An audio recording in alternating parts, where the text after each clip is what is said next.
फायलोनुसार पाणी द्यायचं बा, की ज्या वेळेस त्याचं रिडिंग यायला सुरुवात झाली की पहिल्या 6 दिवसापर्यंत तर रिडिंगच येत नव्हतं. बरं, म्हणजे इरिगेशन दिल्यानंतर तो झिरोच होता. हो, 2-8च दाखवायचं, म्हणजे अति ओलसरपणा असं त्याचं रिडिंग होतं.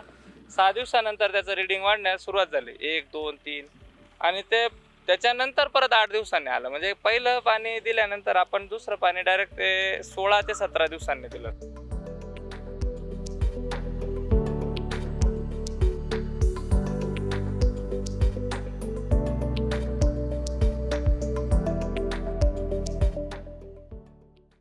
नमस्कार शेतकरी मित्रांनो, आज आपण आलोय मालेगाव येथील जळगाव दाभाडी या गावात.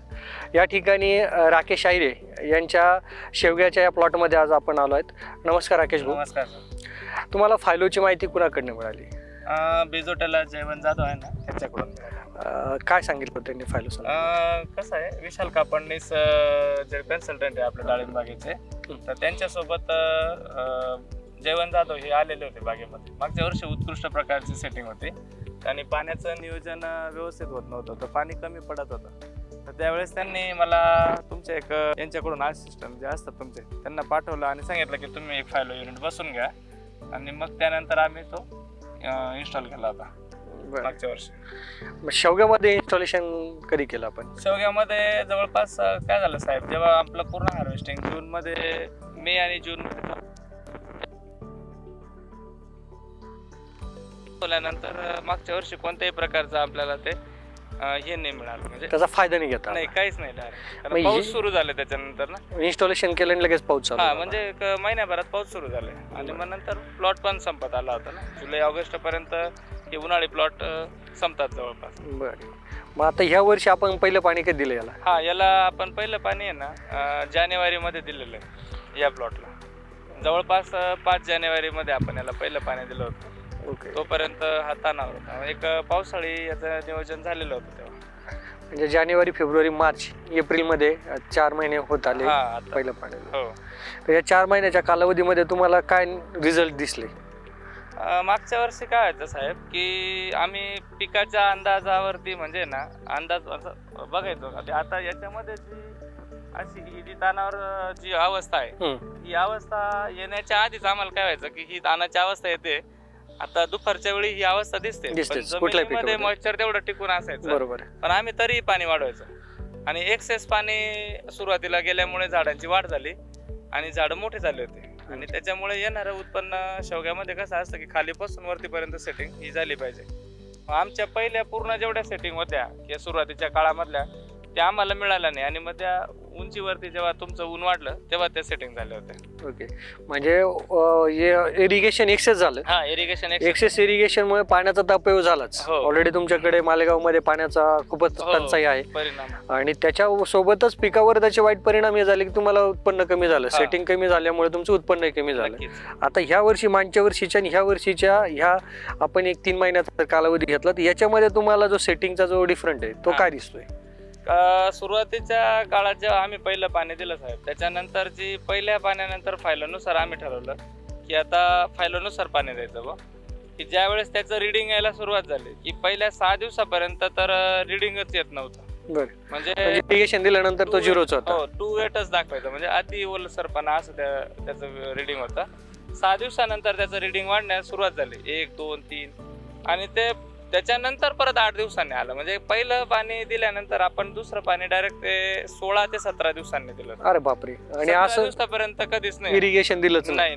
आणि याच्या अगोदर काय कंडिशन असायची? कसं होतं की प्रत्येक माणसाला आहे ना की शेतीमध्ये अंदाजे की 17 दिवस कोणीच इरिगेशन थांबू शकत नाही.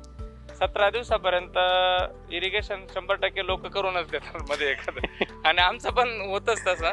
म्हणजे इथं तुमचं एक इरिगेशन कमी झालं? हा, 100%. आणि त्यानंतर काय झालं की आम्ही पहिल्या महिन्यामध्ये 2च इरिगेशन दिले, दुसऱ्या महिन्यात 3च दिले, आणि मग आता ह्या महिन्यात फक्त आपले 5 इरिगेशन गेलेले आहेत. आता पिकाची जी अवस्था असते, आता प्रत्येक पिकामध्ये ती पॅन्ट पॅथॉलॉजी ही सेम आहे. या पॅन्ट पॅथॉलॉजी मध्ये जे काय आहे ना, याच्यात काय आहे की प्लांट जसं जसं वाढतं तसं तसं झाड पाणी घेतं. पण इथून मागं काय होतं की जसं तुम्ही म्हणत होते तसं ह्या प्लांटला माहीतच नव्हतं की आपल्याला पाणी किती हवं आहे काय. आपण इथून मागे जे पाणी देत होतो ते आपल्याला वाटायचं म्हणून पाणी देत होतो. आता इथून मागे आपल्याला आरसा नव्हता, बघायला काहीच नव्हतं. आता सेन्सर आहे आणि हा सेन्सरचा जसा ग्राफ वाढत जातोय तसं तसं आपण इरिगेशन देतोय. आता तुम्ही जे काउंट सांगितला तो काउंट तुमचा इथून पाठीमागचा इरिगेशनचा असायचा का? इथून ह्या वर्षी जर आपण फायलोचं सोडून दिलं तर पाठीमागच्या वर्षाचा तुमचा हा काउंट असायचा की या महिन्यात मी 3 इरिगेशन दिले, त्याच्या मागच्या महिन्यात 2 इरिगेशन दिले. तर यालाच आपण प्रिसाइज इरिगेशन म्हणतो किंवा प्रिसाइज फार्मिंग म्हणतो. आता याच्यामध्ये तुमचं उत्पन्नात किती वाढ होऊ शकते? बघा सर, आता या वर्षी ना आमचा अंदाज असा आहे की जे मागच्या वर्षी आम्हाला खूप उशिरा बघायला मिळालं जी सेटिंग, ती ह्या वर्षी आम्हाला थोडी अगोदरच बघायला मिळते. खरं तर अजून पुढच्या महिन्यात हा प्लॉट सेटिंग होतो. ओके. आता फेब्रुवारी महिन्यामध्ये जनरली सगळे रिकटचे प्लॉट असतात शेवग्यामध्ये.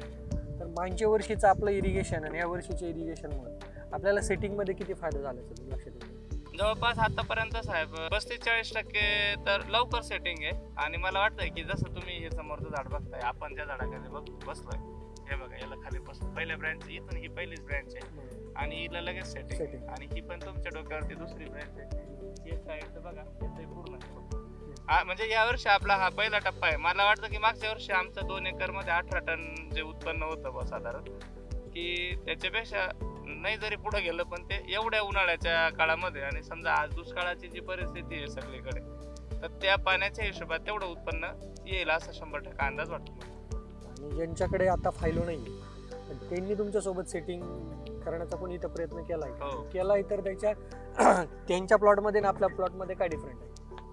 कालच विषय झाला की त्यांच्या शेतावर मी गेलेलो असताना तर तिथं असं बघायला मिळालं की आमचे मित्र आयरेच म्हणून, तर त्याचं पाण्याचं नियोजन 1 दिवस 1.5 तास देतोय. 65 मल्चिंग केलेली आम्ही पण समोरच्या प्लॉटला केलेली.